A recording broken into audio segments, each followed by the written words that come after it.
Another day, another life. Gagawa tayo ng RXT ngayon. Hingin ko ng alog signal yan, tatapon daw, pero hindi yan. So, kahit ako sa inyo kung paano paayos na ito. Ito lang nga kailangan mo. And please. Dito lang ito magawa. Oh, yan ang sabi mo nga no. Pag alog signal, palit agad. Asa na boy? Asa na boy?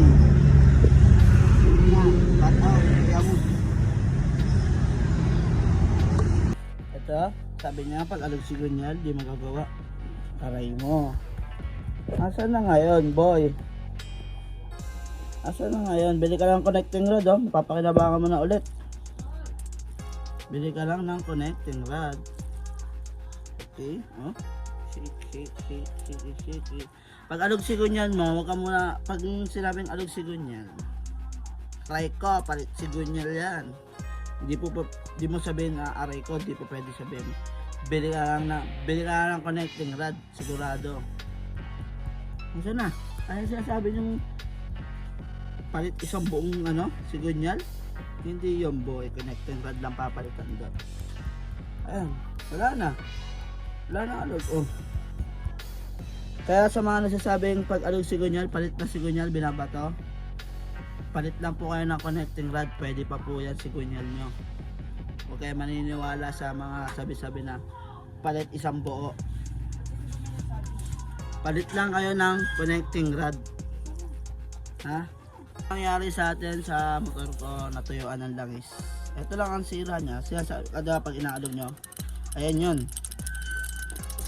yun. Ibig sabihin yan, ito lang papalitan nyo dyan, connecting rod tsaka yung bearing nyo.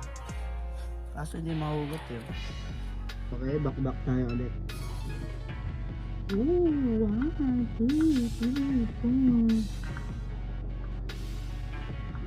4. Okay, back tayo ulit sa bagong taon. Buo na ulit yung RX. Let's go. Mali nabili natin gasket pang RXK ba? RXK nga na gasket to. Kaya gumawa ako ngayon ng magic gasket muna. Bang samantala lang. E di pag di mo bro, dibiyakin natin ulit. Gandang. Diba? Magic gasket muna gawa muna tayo. Let's go. Matibay naman to. Gawang pulpul. Okay.